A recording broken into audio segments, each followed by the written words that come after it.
Let's take care of a few preliminaries before we pursue this idea of modeling. We talked about this ideal sampling function, and it's just a train of delta functions. Let me make this a different color. There's one, there's one, there's one, there's one. Just a train of delta functions. Every t seconds, 0, t, 2t, and so on. We call this S of t. If you think about it, it's just the addition of a bunch of delta functions. Here's a delta function, delta of t, that's this one. This one is delta of t minus big T. It's just a delta function shifted over by 1. This one is delta of t minus 2t, right? It's a delta function shifted to the right by 2.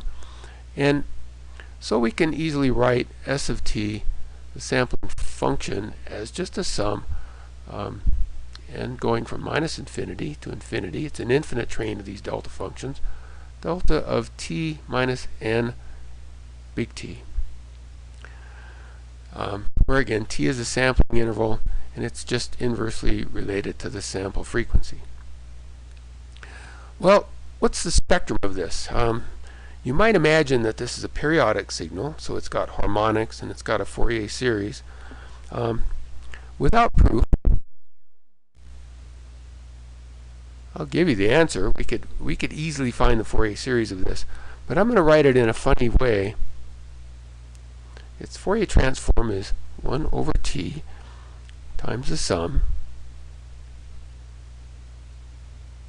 minus infinity to infinity delta function f minus k fs. Okay, let me kind of draw the picture of this thing that I just wrote out the formula for.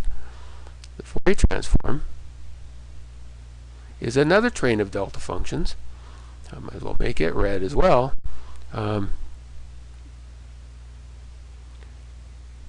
But spaced out, whatever, 1, 2, 3, 4, 5, 6, 7, 1, 2, 3, 4, 5, 6, 7.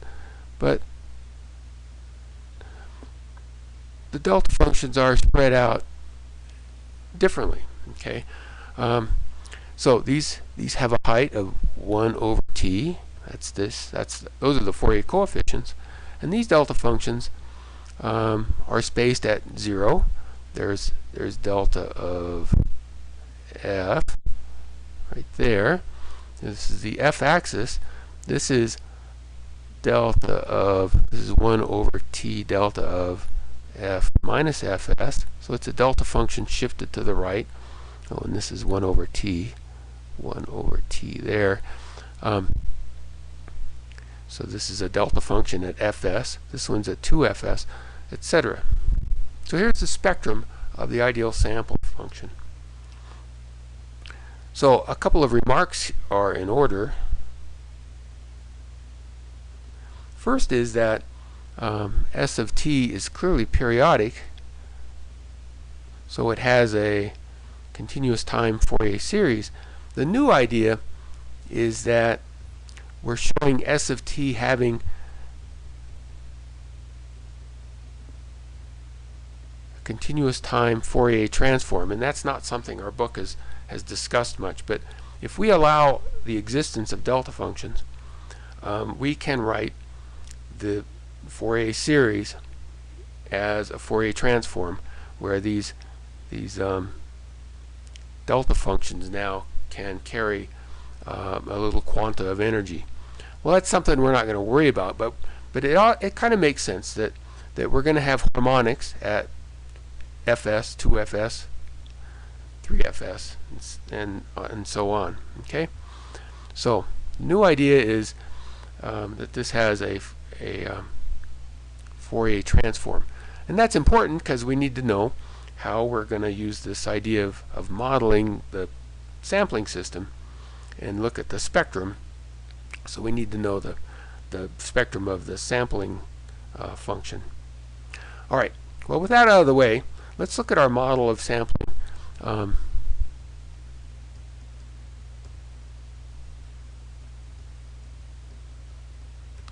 But now we're going to look at it in the frequency domain. Okay, so that's what we're going to look at.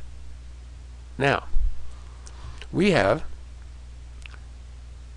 x of s, the sampled signal, is x of t times s of t. Okay?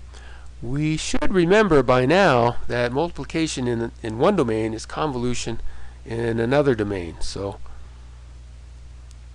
the frequency domain representation of this is x of f convolved with s of f. That's convolution. Okay? So that's the convolution property. And therefore, we get that sampled spectrum is equal to the original spectrum. And I should be writing subscript C because I want to make this real clear that this is the spectrum of the original signal. This is the spectrum of the sampling function. So we're going to take and convolve the spectrum of the original signal and convolve it by s of f, which we just found out is 1 over t times this train of delta functions.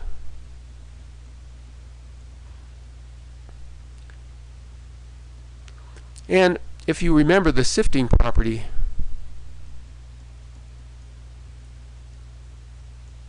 whenever you convolve something with a delta function, it just is very easy to do, and we could go ahead and reprove it. The result is really simple. I'll write it out here. 1 over t sum x c of f minus k fs is the result. Again, k go from minus infinity to infinity. Alright, so what we've done is when we convolve this thing with a delta function, it just replicates the x takes the place of the delta function basically, and that's the sifting property. It's a really simple property. What does it mean? Let me draw the picture here. We have let me just draw the we've got the original signal. Maybe it looks something like that.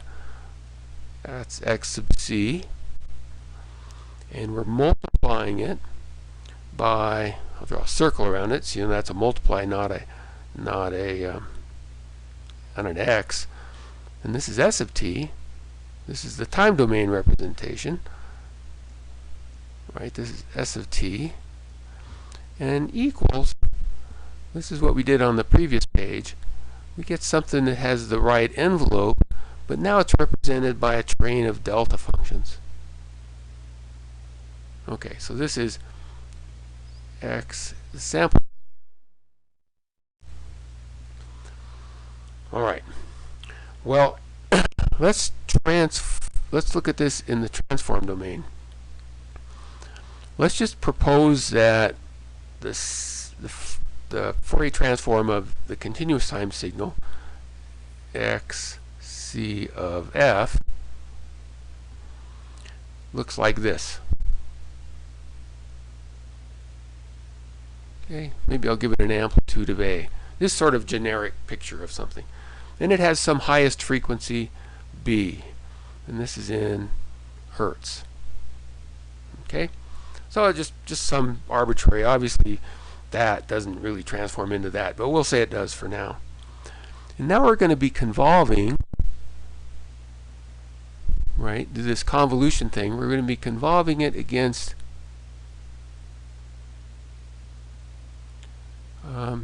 S of f. Remember, S of f has this spectrum. Okay, so looks like this. Well, I can only draw a few of these little impulses because of the way I've scaled the page here, but I'm going to have a delta function here, and a delta function up here, and then a delta function way off the page here. I can't draw it because I'm out of paper. But this one's at fs. and the next one's at 2fs. Well, the result is shown by this thing that we're going to have,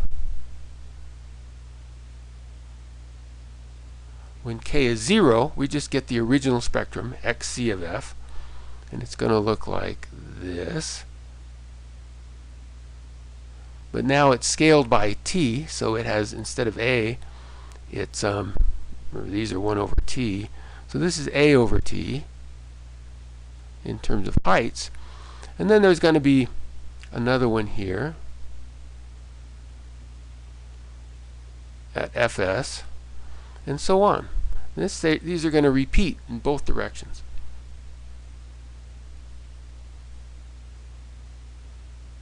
Okay, so that's the spectrum of the sampled signal. That transforms into that. Remember, this transforms into this. This is the original spectrum. Now we get the original spectrum, plus we get all these high frequency images. I'll call them images.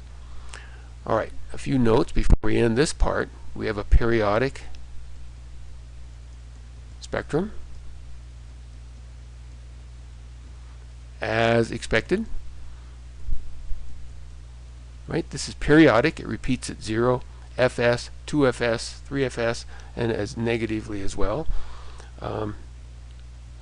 We can write this in terms of omega. Maybe I'll wait till the next page to write this in terms of the radian frequency. We'll do that on the next page.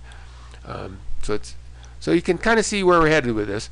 We're still in the continuous time domain. We haven't gone to x of n yet, but just the basic idea of sampling this signal, measuring it at points in time, and getting 0 in between these sample points has caused us to get a periodic spectrum. We get the original spectrum plus all these images.